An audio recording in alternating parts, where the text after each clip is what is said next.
bamboo rustles, moonlight hits cold steel, and before the Shogun can blink, he's already a ghost. Here's my full review. 15 things you absolutely need to know, mistakes to avoid, hidden mechanics, and pro tips I picked up while 100%ing Assassin's Creed Shadows. Wondering how to get Assassin's Creed Shadows for free on PC? Don't worry, I've got you. I'll show you exactly where and how to download it safely. Plus, unlock all DLC. Download links in the description below, so like and subscribe for more videos. Let's dive in. Assassin's Creed Shadows turned out better than I expected. It's about on par with Valhalla, with a lot of similarities in structure and gameplay. There are some concerns about historical accuracy, particularly with character designs that feel influenced by modern DEI trends.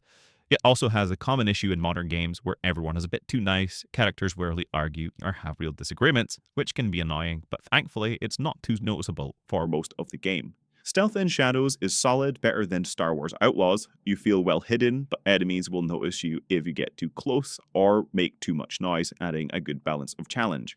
There's also a harder sneaking mode for those who want more difficulty, which is a nice touch. The soundtrack has some strange choices early on. Some tracks feel more Pulp Fiction than feudal Japan, which can break immersion. However, this is mainly an issue in the first few hours. After that, the music improves and fits the setting better. Performance on Xbox is excellent. The only place where I noticed any issues was the hideout, where frame drops are common. Outside of that, the open world runs perfectly. I've had no frame drops or bugs at all in the game. Speaking of the world, Shadows looks fantastic. The landscape, towns, and cities are beautifully detailed, and the dynamic seasons make every visit feel different. Sunrises and sunsets and constant weather changes make the world feel alive. One small issue is that you can't change the time of day in this game. If it's nighttime, you're stuck with it. However, I did like how the seasons change automatically when you fast travel, especially when winter arrives, covering everything in snow.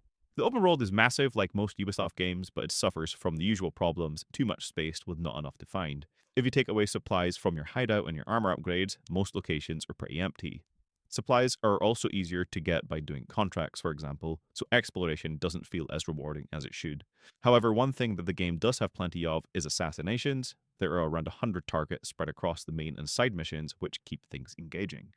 The hideout system lets you build your own structure, but it didn't really add much for me. It seems like it exists just to give the world more loot. I barely returned to it unless I had to. I preferred the Valhalla system where you build a small town instead of having complete freedom to create a settlement I had no reason to use. The story is actually pretty good, the cutscenes are a highlight, and the characters are mostly enjoyable. However, Naoi's storyline is much better than Yasuke's. In fact, Yasuke at times can feel a bit unnecessary. He doesn't add much, and since he can't parkour, he's useless for exploration. You spend most of the game playing as Naoi anyway, and she has the more interesting story. At times, Yasuke feels like an afterthought, and the game might have been better if it focused entirely on Naoi. Ultimately, Assassin's Creed Shadow is a fun game. It has issues, particularly with historical authenticity in the main characters, but the world itself doesn't have that problem.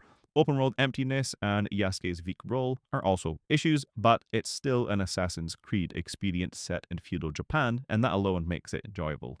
If you like Valhalla, you'll probably enjoy this too.